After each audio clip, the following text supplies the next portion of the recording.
Hello hello ఆగమ్మా. అసహించుకొని వెళ్ళిపోతే ఎలా చెప్పు? నీకోసమే ఈ చేతికి గాయం చేసుకున్నాను. నాకేమో బాగా ఆకలిగా ఉంది.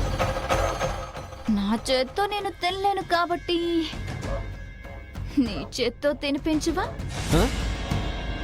నేను నీకు అసలు నువ్వేం మాట్లాడుతున్నావో నీకు అర్థమవుతుందా? నేను నీకు తినిపించడం ఏంటి? చాండాలంగా తినిపించాల్సింది నీ భర్త. పేల్చుకో, తినిపించుకో. చిచి, వాడు పెడితే నేను ఎలా తింటాను చెప్పు? నీ చేత్తో తినిపించుకుందామని ఆకలి లేదని అబద్ధం చెప్పి షాప్కి పంపించాను. సరే రారా, బెట్టు చేయకుండా తినిపించు. అనవసరంగా పిచ్చి పిచ్చి విషయాలు వేయకు. వా, చెయ్యి నొప్పిగా ఉంది కదా. నిన్ను ఎవరితో మాట్లాడుతున్నావు పెద్దదినా?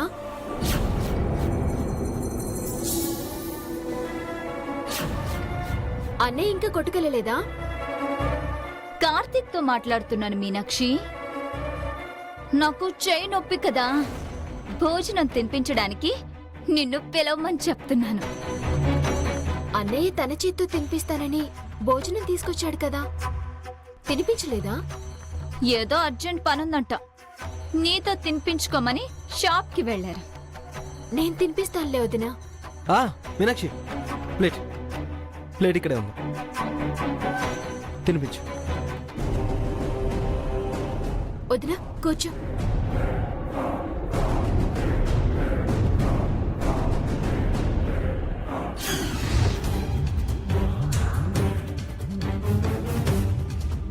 వదిన తిను. ఇటు మీనాక్షి, ఇక్కడ మీనాక్షి. అరే మీనాక్షి, ఇక్కడ ఇక్కడ మీనాక్షి. ఎక్కడున్నా వదినా? ఏంటిది మీనాక్షి? నీకేమో కళ్ళు కనిపించవు కాబట్టి నువ్వు తినిపించలేకపోతున్నావు.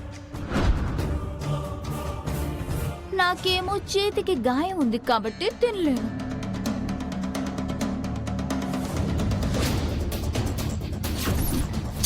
ఇప్పుడు ఎలా? క్షమించి పెద్దదినా. పోనీ అన్నయ్యకి కబురు పెట్టి రమ్మని చెప్తాను, తినిపిస్తాడు. సరేనా? మంచి ఆలోచన మీనాక్షి, ఇప్పుడే వెళ్ళి తీసుకొస్తాను. అయ్యో, ఆయనకేదో అర్జెంట్ పనుందని వెళ్లారు కదా, డిస్టర్బ్ చేయడం ఎందుకు? సరే పర్లేదులే, నేను ఆయన వచ్చాక రాత్రికి తింటానులే. ఓసి దినేశాలు మామూలు డ్రామా ఆడట్లేదుగా. అదేంటి పెద్దదినా, రాత్రి వరకు పస్తులుంటావా? ఏమండి, వదినకి మీరు భోజనం తినిపించండి.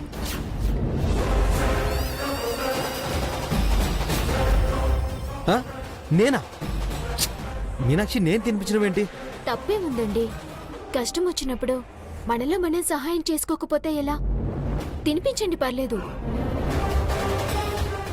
సారీ కార్తిక్, నిన్ను ఇబ్బంది పెట్టక తప్పడం లేదు. తినిపించువా? ఏమండి, తీసుకోండి. కాదు మీనాక్షి, రండి. కాదు, నేనేంటి? తినిపించండి, పర్లేదండి, ఏం కాదు. అంత మన వాళ్ళే కదా, కూర్చోండి. కాదు మీనాక్షి, మీనాక్షి, నేను తినిపించడం ఏంటి? ఏం కాదులేండి, మన ఇంట్లో వాళ్ళకే కదా, తినిపించండి. అయినా బాగోదు మీనాక్షి.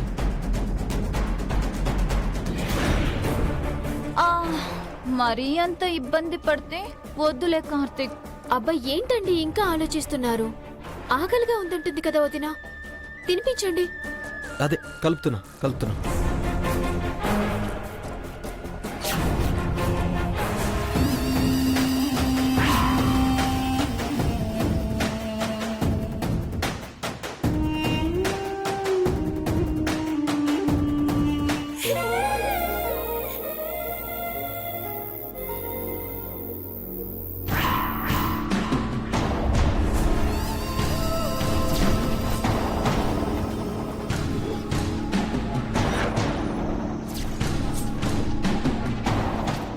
అన్న చెల్లికి అన్నం తినిపించడంలో తప్పేం లేదండి. ఇబ్బంది పడకుండా తినిపించండి.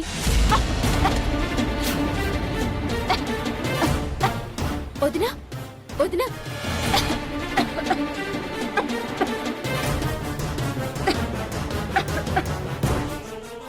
పాప ముద్ద మింగుడు పడినట్టుంది, బయటికి వచ్చేసింది. కూర బాలేదా వదినా? ఏం లేదు మీనాక్షి, మెడిసిన్స్ వాడుతున్నాను కదా. ముద్ద లోపలికి వెళ్ళగానే వెగటుగా అనిపించి వాంతి వచ్చినట్టు అయింది, అంతే. రోషిని గారు, కొంచెం వాటర్ తాగండి, మళ్ళీ తినిపిస్తాను. ఏమంటారు? నాకొద్దు, ఇప్పుడేం వద్దు. వెగటుగా ఉందన్నాను కదా, ఇప్పుడేం తినలేను. ఏమండి, వెగటుగా ఉందంటుంది కదా, వదిలేయండి. వదినా, ఇప్పుడు తినొద్దులే. నీకు వేడివేడిగా పాలు తీసుకొని వస్తాను, ఆ పాలు తాగు. ఏమండి, మీకు టైం అవుతున్నట్టుందేమో, మీరు వెళ్ళండి. సరే మీనాక్షి, అలాగే. మీరు జాగ్రత్త అండి.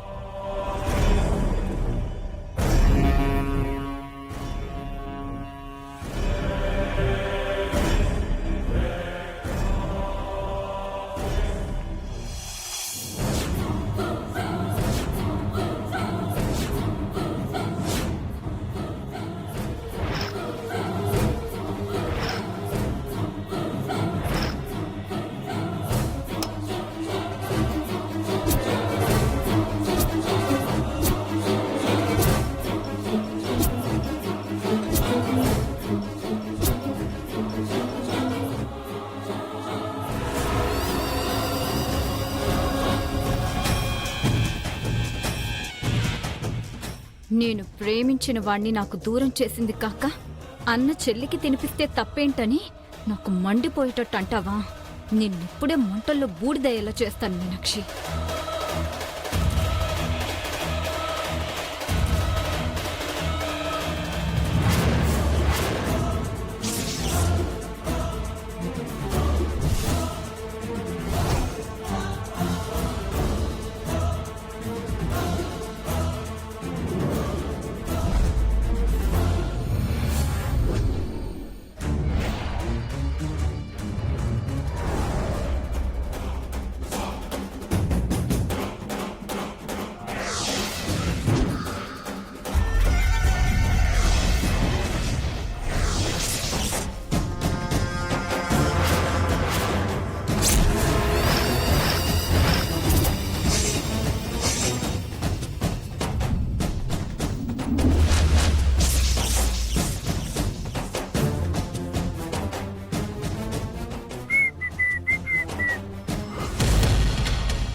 మొబైల్ లోపల ఉన్నట్టుంది.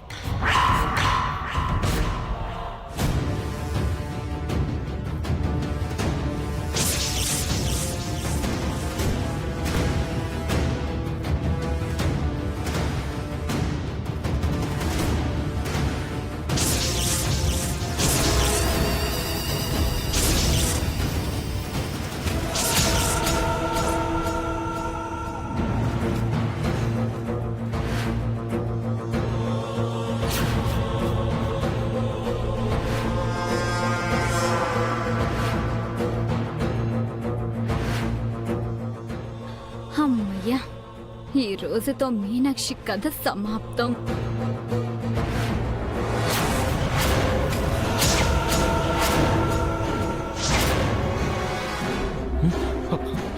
మీనాక్షి,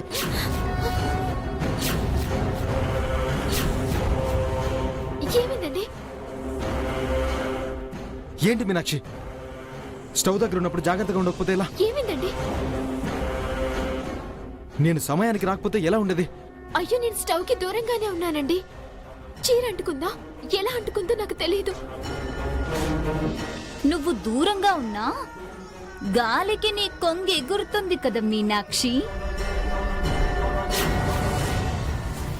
నేను చేస్తానంటేనేమో స్టవ్ దగ్గరికి రానివ్వు, నీకేమో కనిపించదు.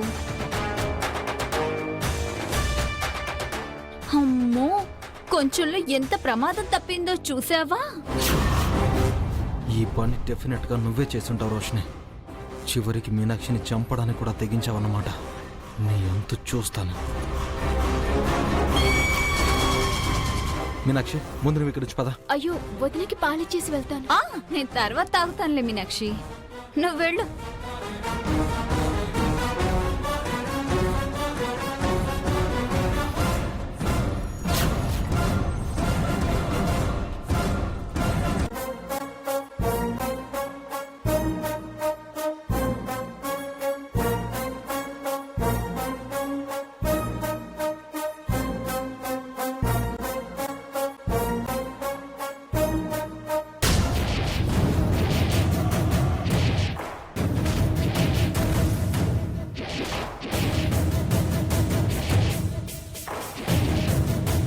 భానుమూర్తికి ఎంత పలుకుబడి ఉంటే మాత్రం మన కనీసం పోలీసులనే గౌరవం కూడా ఇవ్వకుండా అలా పంపించాడేంటి సార్? డబ్బున్న వాళ్ళకి మనకిచ్చే గౌరవం కంటే వాళ్ళ పరువు కాపాడుకోవడం చాలా ముఖ్యం. ఆయన లేనప్పుడు పోలీసుల వల్ల తన స్టేటస్ దెబ్బతినే పనేదైనా జరుగుతుందేమో అన్న భయం ఉండడం చాలా న్యాచురల్ వీరబాబు. అలా అని మనం సైలెంట్గా ఉండాలా సార్? సెర్చ్ వారెంట్తో వెళ్ళి ఫైల్స్ అన్ని చెక్ చేద్దాం. తొందరపాటు మంచిది కాదు వీరబాబు. మరి భానుమూర్తి ఢిల్లీ నుంచి వచ్చే వరకు మనం వెయిట్ చేయాలా సార్? అవసరం లేదు. రేపు ఆ కంపెనీ ఎండి భానుమూర్తి కూతురు రోషిణిని తీసుకువెళ్ళి కే రోషిణికి సంబంధించిన ఫైల్స్ అన్ని చెక్ చేద్దాం.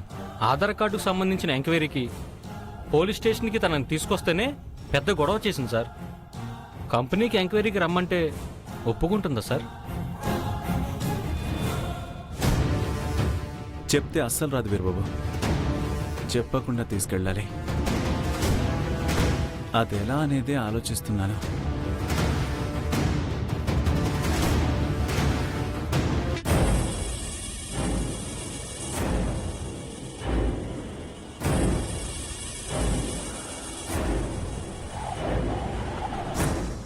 మీనాక్షి నుదుటన బ్రహ్మ ఆయుష్ రేఖ బలంగా గీసినట్టున్నాడు.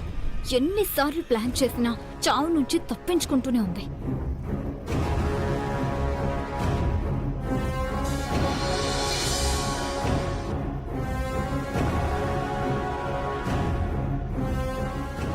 నిన్ను చంపైనా సరే కార్తిక్ నుంచి దూరం చేద్దామంటే కుదరడం లేదంటే, అలా అని నేను ఊరుకోను. ఎన్నిసార్లైనా ట్రై చేసి శాశ్వతంగా నిన్ను కార్తిక్ ని దూరం చేసి తీరుతాను. మీనాక్షిని చంపాలన్న ప్లాన్ ఫెయిల్ అయినందుకు బాధపడుతున్నావా? మీనాక్షిని నేను చంపాలనుకోవడం ఏంటి? ఏం మాట్లాడుతున్నావు నువ్వు? నీ గురించి నాకు బాగా తెలుసు రోషిని. మీనాక్షి చీరకి ఖచ్చితంగా నువ్వే కావాలని నిప్పు అంటించావు. అవును, నేనే మీనాక్షి కొంగుకి నిప్పంటేలా చేశాను. అయితే ఏంటి? నీకింతకు ముందే చెప్పాను, మీనాక్షికి చెడు చేయాలన్న ఆలోచన నీ మనసులో వచ్చినా కూడా సహించనని. నేనే చేశానని చెప్పాను కదా. ఏం చేస్తావు? మీనాక్షికి చెప్తావా? నీ దగ్గర ప్రూఫ్ ఉందా? నువ్వు నన్నేవి చేయలేవు. నేనుండగా నువ్వు ఎంత ప్లాన్ చేసినా మీనాక్షిని ఏం చేయలేవని తెలుసుకో. ఇన్ఫాక్ట్ నీకు జైలుకి వెళ్ళే రోజులు దగ్గర పడ్డాయి. అందుకే ఇలాంటి పైత్య పనులు చేస్తున్నావు. అమ్మో కార్తిక్, నాకు భయంగా ఉంది. ఆ చెట్టు చెట్టున దాక్కునా? అదిగో ఆ గోడ వెనక దాక్కోమంటావా? కార్తిక్, నాకు చాలా టెన్షన్ గా ఉంది. ఎలాగైనా నన్ను జైలుకి వెళ్లకుండా కాపాడు కార్తిక్. Please Karthik, please. ఏంటలా చూస్తున్నావు?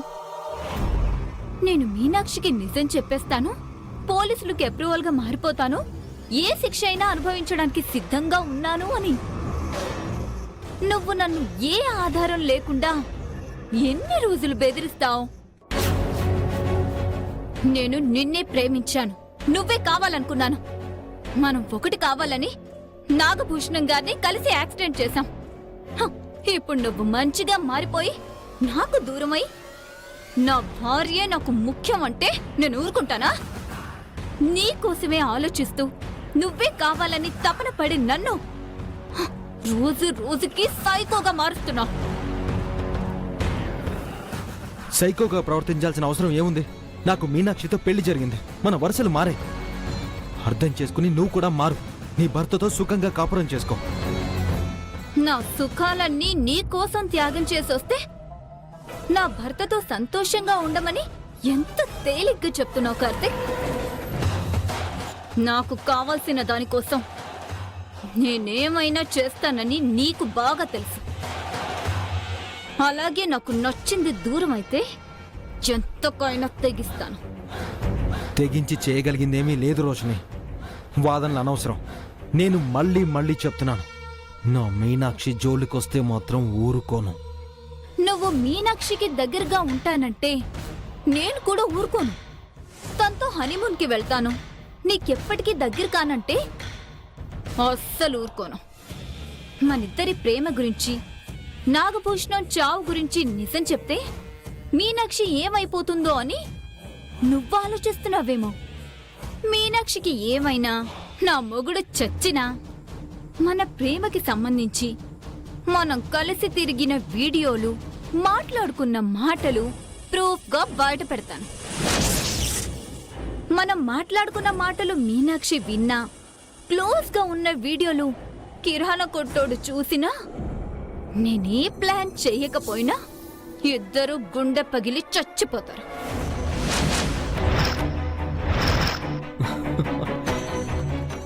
నీ దగ్గర వీడియోలున్నాయని చెప్తే నమ్మి భయపడి నువ్వు చెప్పినట్టు చేస్తాననుకుంటున్నావా? పోనీ ఆ వీడియో చూస్తే నువ్వు చెప్పినట్టు వింటావా? మనం ఇద్దరం రెస్టారెంట్కి వెళ్ళిన ప్రూఫ్ మీకు దొరకలేదేమో కానీ నాకు దొరికింది. హా.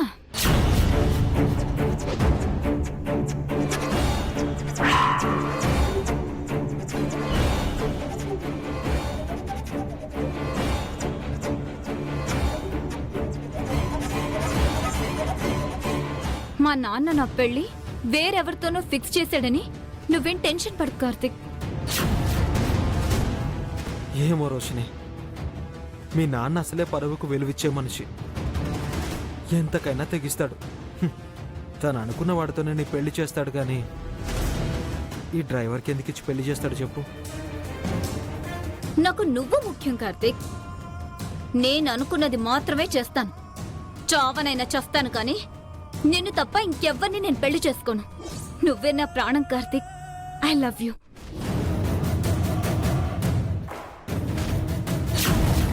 పెద్దదినా, పెద్దదినా,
మీనాక్షి, ముందు నువ్వు ఇక్కడ నుంచి పద.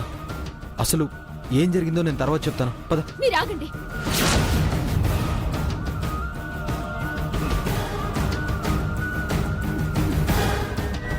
నిన్ను అన్నయ్యని మావయ్య మా ఇంటికొచ్చి ఉండమని చెప్తే ఈ ఇంటి పెద్ద కోడలిగా నా బాధ్యత వదిలిపెట్టి రాను అని నువ్వన్నప్పుడు డబ్బులో పుట్టినా కూడా మా వదినకి గర్వం లేదు అని ఎంతో పొంగిపోయాను.